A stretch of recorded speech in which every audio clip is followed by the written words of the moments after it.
the parable of the Good Samaritan.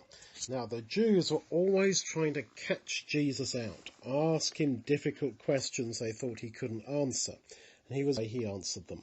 Well, a lawyer stood up one day and tested Jesus, saying, "Master, what shall I do to inherit eternal life?" And Jesus replied, "Well, what's written in the law? How do you read it?" And the lawyer replied, "You shall love the Lord your God with all your heart, with all your soul, with all your strength, with all your mind, and your neighbour as yourself." Jesus said to him, "That's right. Do this and you will live." But the lawyer, wishing to justify himself, said to Jesus, "And who is my neighbour?" And Jesus replied with the parable of the Good Samaritan. A man went down from Jerusalem to Jericho and fell among thieves. Now it's very mountainous there and very, very rocky. The man would have been coming round a corner and the thieves jumped out on him. They stripped him out of his clothes, they wounded him and went away, leaving him dead. Or they thought he was dead.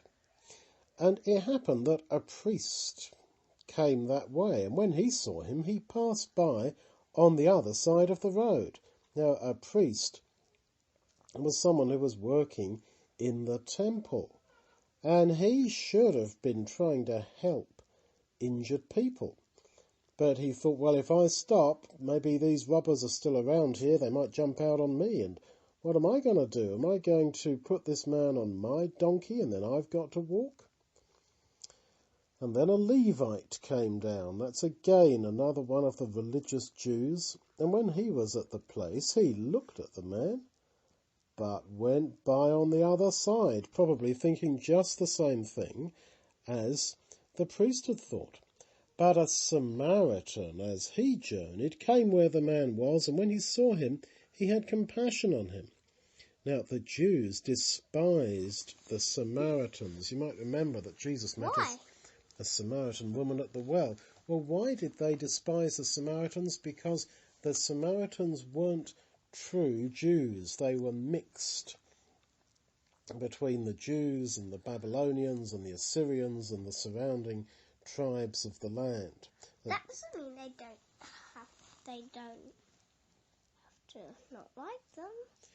Yeah, but unfortunately the Jews didn't. But a Samaritan, as he journeyed, came where this man was, and when he saw him, he had compassion on him. He went to him and bound up his wounds and poured oil and wine into the man's wounds and put him on his own animal. What is oil and wine good for? Well, they put the oil and wine into where the blood was running out of, so that the man would stop bleeding and so that he wouldn't get more infected. So the kind Samaritan put the injured man on his donkey. That means that instead of going at the speed of a donkey, he now had to walk and keep the injured man balanced on the donkey, stopping him from falling off. So he was now very open to being attacked by robbers. So he risked himself to help that man who was a Jew, to help a man who didn't like him, who thought he was better and superior to the Samaritans. So the Good Samaritan brought the man to a hotel and looked after him. And the next day, when he left, he gave money to the hotel keeper and said to him, "Please look after him, and if you spend any more, when I come back, I will repay you." Now, which of these three, do you think, Jesus asked, was a neighbour to him that fell among the thieves? And the lawyer said, "He that showed mercy on him." And Jesus said to him, "You go and do the same." So the Samaritan is a bit like Jesus, because the Jews once said about Jesus, "Don't we well say that you're a Samaritan and you're crazy?"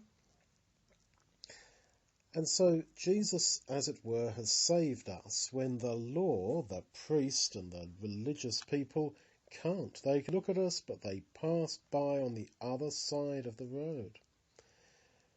And Jesus then has put us, as it were, in the hotel. And he said, when I come again, I will pay you. That's what, in the story, the Samaritan says to the hotel keeper. So the Samaritan says, I will come again, and I will repay you. And that's exactly, of course, true of Jesus. So this lovely story talks about Jesus. And there was this lawyer saying, well, who should I be neighbour to? And Jesus is saying, you are the desperately sick man, the desperately wounded man, and all you can do is accept me helping you. So if you feel sometimes that other people don't like you, or they think they're better than you, or they look down on you, maybe because you haven't got as much money as they've got, or you haven't got the clothes or the toys that they've got. Well, that's how people looked at Jesus, and he was the Son of God. And he will come again and save us. But he's got much more than they do. They might look at him thinking, he doesn't. That's right. But he has got God, and that's greater. That's right.